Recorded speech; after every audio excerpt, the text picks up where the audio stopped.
The price of Bitcoin over the last month has dropped from around $108,000 to as little as $88,000. As I'm recording this video, the price of Bitcoin is going down and down, and it makes absolutely no sense. On one side, we have institutional investors such as MicroStrategy who just purchased like $2 billion worth of Bitcoin. And there are rumors that Middle Eastern countries such as Saudi Arabia, Qatar, and UAE, those guys with trillions of dollars, are massively buying Bitcoin. Why is the price falling? When there is so much demand, the price should go to $200,000, $300,000. So what exactly is happening with the price of Bitcoin? Why it's falling? So here in this video, I'm going to explain to you the real reason behind the fall of the price of Bitcoin, and you will be able to predict the price of Bitcoins moving forward. Because what I'm about to share with you isn't just to tell you my opinion, but I will share with you some economic facts about how the entire market works. So if you're ready, give this video a thumbs up and let's get right into it. If you look at the price of the Bitcoin, one thing is instantly clear. The price is not stable. One day it's $50,000 like just 6 months ago, and then it's $180,000, and today it's below $90,000. We have very stable assets on one side, and we have very risky and volatile assets on the other side. If I would ask you, what is more stable? Bitcoin or real estate? Of course, real estate. Real estate has been around for thousands of years. On the other side, if you think about crypto, it's a recent technology that came out as a result of the 2008 financial crisis. So it's less than 20 years old. It will take some time for the technology to grow. And when you have a very volatile asset, very small changes instantly have real rapid reactions in the stock market. Let's say the president of the US said something positive about Bitcoin. Because it's so volatile, the price instantly jumps. On the other side, we have some negative news. Let's say China has banned Bitcoin. That's very bad news for Bitcoin. So when you see the price of Bitcoin or any crypto is going up instantly or going down tomorrow, that is absolutely normal. I wouldn't be surprised by the end of this video that the price of Bitcoin goes up to over $100,000. Bitcoin is also very illiquid. If Warren Buffett tomorrow wants to sell $10 billion worth of Apple stocks in the market, it's not going to influence massively the market because there are plenty of people who are willing to buy the Apple stocks. That's what liquidity in the market means. The less the asset is liquid, the more volatile it's going to be. So if I want to sell my 10 Bitcoins or 100 Bitcoins instantly, it is going to have massive influence in the market because there are not enough buyers in order to keep driving the price up. And all of these factors drive speculators to the market. If you take S&P 500, it's not really that volatile. Yes, every single day it goes slightly up and it goes slightly down by 0.05%. But these are not the kind of profits you want to make as a speculator. You want the asset to jump 20% in a single day. You want it to grow by 50% overnight. That's where you can speculate and make a ton of money. So if I put $10,000 into Bitcoin and tomorrow it grows by 20%, I made $2,000 overnight. But if I put $10,000 into S&P 500 and it grows by 0.5%, you can do the math. I just made pennies on the dollar. So the more volatile the asset is, the more speculators it is going to drive and the more volatile it's going to be. Because as a speculator, I do not trust in the technology. I do not believe in the technology. I'm not buying Bitcoin because I think that tomorrow Bitcoin is going to dominate the world and it's going to revolutionize the entire financial system. That's not what I'm buying Bitcoin as a speculator. I'm buying Bitcoin because the price jumps up and down and I want to profit from that volatility. But the more speculators jump to profit from it, the more volatile it's going to be. Remember back in the days when the price of Tesla stock was actually going up and down? Even Bill Gates was shorting Tesla. Shorting is basically when you're profiting from the stock when it's falling down. That's another way to profit from it. In order to predict the price of any assets, all you have to do is to look at the investors' expectations about that particular asset. It's not really important what is happening to the market today. What is far more important is what investors believe is going to happen to the market in the future. That is the most important thing. I'm not saying that what's happening today is irrelevant, but what's more important is what will happen in the future. And that thing might not happen or will happen. What is important is what investors believe so. Let me give you an example. Let's say you want to profit from Bitcoin. You are going to buy Bitcoin today if you believe that the price of Bitcoin is going to rise by 20% a month from now. If you believe that it is going to fall, you are going to sell your Bitcoins today. So your actions today are as a result of your understanding and belief about what will happen in the future. So the better you understand what investors will do in the future, the more accurately you can predict the price of Bitcoin. And what investors believe? Just look at what's happening in the world. If we have like so much great news about Apple, if investors believe that Apple tomorrow is going to build a product that is going to be far more superior than iPhone, and it is going to sell way better than iPhone, and it will drive an extra $100 billion to Apple next year, then investors will flood to buying Apple stocks, even though that product hasn't been developed yet, even though that product hasn't been sold in the market yet. Investors take action today. So demand for the stock today is going to rise, which will drive the stock prices higher. That's what's happening with Nvidia. Everybody in the market believes that AI is the future and the demand for the GPUs from Nvidia is going to keep growing, and that's why they're buying the stock today, even though Nvidia hasn't sold enough in order to justify its price. When Trump was running for the president, the first thing that he made it clear to the world that when I become president, United States is going to become the crypto capital of the world. And US becoming crypto capital of the world is far more important than any country on the planet. I'm not trash talking other countries. I'm not trying to downside other countries. I have full respect for every single country on the planet. But you have to understand that we are talking about economics. We are talking about money. So the US has far more money, far more wealth than any country in the world.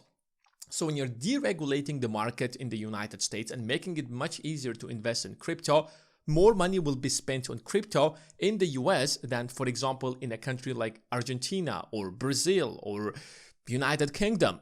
So more money flowing into crypto will drive prices higher and higher and will drive the price of Bitcoin higher. Trump also promised lower interest rates when he's going to become the president. If you have a lot of money in the bank, you're far more likely to invest in risky investments than somebody who is living paycheck to paycheck. If you ask somebody that, listen, instead of paying your rent, why don't you take that money and put it in crypto? That guy will think twice, because if crypto is not going to succeed, he will become homeless. But if a rich person invests in crypto and crypto goes down, he's not worried about that. And that's why when interest rates are driven down by the Federal Reserve, more money will be flowing into the economy. Borrowing money is going to be much more cheaper, and the chances that investors will invest in risky assets is going to dramatically rise. All of these factors drove investors to believe that when Trump is going to become the president of the United States will actually become the crypto capital of the world. So they had so much positive expectations about the future of Bitcoin before Trump became the president. It's one thing what Trump promises, and it's a completely different thing what he does when he becomes the president of the United States.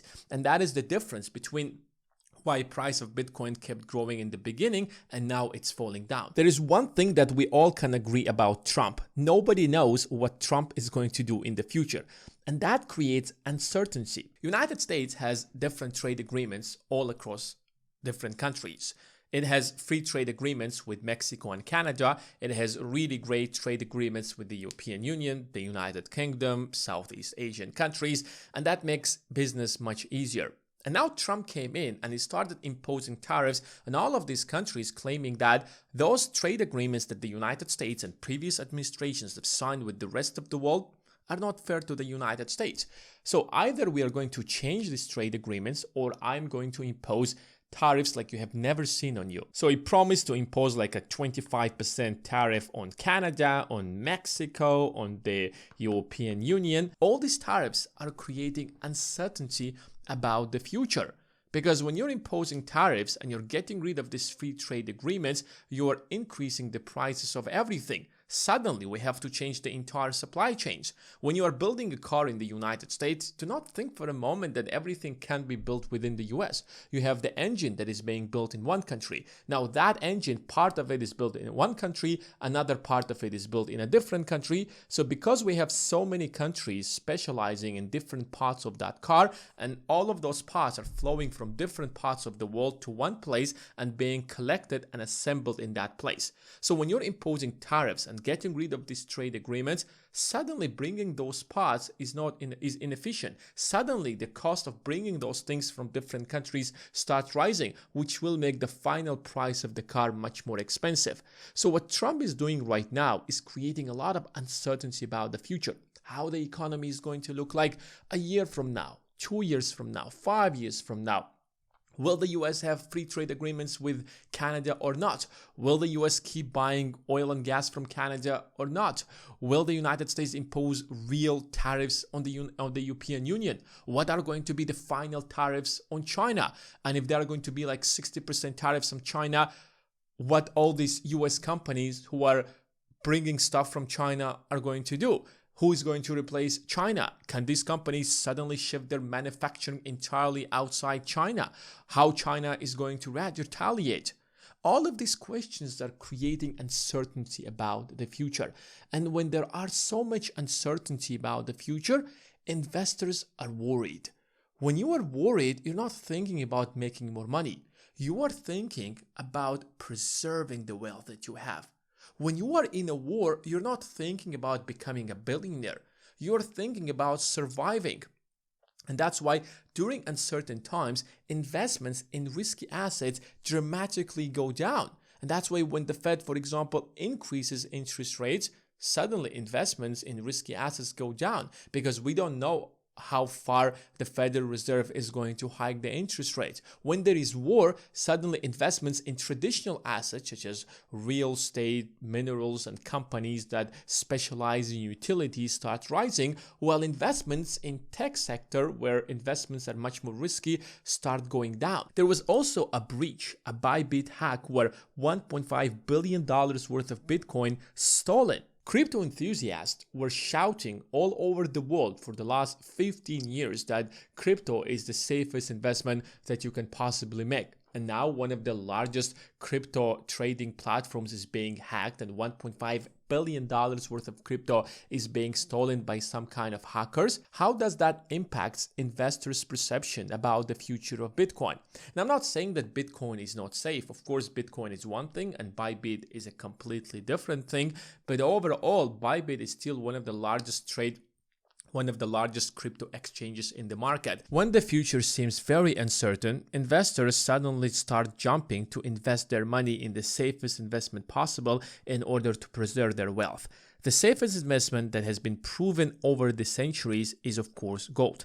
Now, I'm not really a big fan of investing in gold, but if you look at it from the historical perspective, gold has always been around. Whenever there is a crisis, whenever there is whatever is happening in the world, the demand for gold is always there. That was the case. That's the case today. That was the case 50 years ago. That was the case 100 years ago, 500 years ago, 1,000 years ago, and 5,000 years ago. Which is why if you want to preserve your wealth, you're going to invest in gold. Whenever there is war, you will take your money and you buy gold. You're not going to keep your money in paper money because you know that paper money is going to become absolutely worthless. That is something that you want to absolutely avoid. And if you look at the gold prices historically, every time there is a crisis, you will see that a jump in gold prices. And then the crisis is over, gold prices start coming down. Whenever there is crisis again, gold prices start going up. This was the moment when, like 1971, when the United States abandoned the gold standard, and there was a huge increase in the prices of the gold. Suddenly, in 1980s, gold prices started rising again. That's because United States started facing massive inflation, like 18% or 19%, probably even more than that. When the US fixed the inflation, suddenly gold prices started going down again. 1995, this is when, or 1990s, this is when the Cold War ended. There was peace between the United States and Russia. And after 1995, the rest of the world came together, signing peace treaties. and working together in order to build a globalized world, and suddenly gold prices started going down by the year 2000. But then in 2005, what do you think has happened? The world realized that, wait a second, we've been working together, we've been investing all across the world, but guess what? We have created the largest bubble in history in the United States and all across the globe. And when the world realized that, people started selling their mortgage-backed securities and took all of that money and started buying gold, and that's why gold prices started rising dramatically. In 2008, when the 2008 financial crisis happened and the housing market collapsed, that led to the collapse of the US economy, and that led to the collapse of the entire global economy. Everybody was uncertain about the future. Nobody knew when the economy is going to recover. Nobody knew all across the globe what is going to happen to the US economy and the global economy, because that's why they call it the Great Recession. Like the 2008 financial crisis was the second greatest crisis in the history of the United States. The first was the 1929. But what makes the 2008 recession much greater and much different than 1929 is because the 2008 financial crisis impacted the entire global economy. And that's why gold prices started rising and they hit all-time high back in 2012. But in 2012, people realized that, wait a second, the world isn't as bad as we thought it, and that's why they started investing in different kind of assets, and gold prices started coming down. In 2020, we had the global pandemic. Again, the demand for gold started rising and gold prices started rising again. And right now, if you can look at it, in 2025, gold prices have hit a new record. So if you want to find out whether Bitcoin prices are going to go up or not, just watch the gold prices. If gold prices start to go down, that means that investors are having much more positive outlook about the future. You can't make much money out of gold. Gold is not an active assets. It's just a passive assets that preserve your wealth. You can make much more money investing in risky investments, but the only way you do that is when you're certain about the future. But when you have wars, when you have conflicts, when you have trade wars, when you have tariffs, when you have massive inflation, you're worried about that. So you take your money and you put it somewhere where you can actually preserve it when we have so much turbulence, when we have so much crises. Which is why over the next couple of months, or at least by the end of this year, there is going to be a lot more volatility when it comes to Bitcoin. Don't be surprised if it goes like to 50,000 and jumps back to $100,000 when Trump is going to come out and announce something. But if you're actually investing in the long run, then you should have a long-term mindset when it comes to Bitcoin or any investment that you're actually making.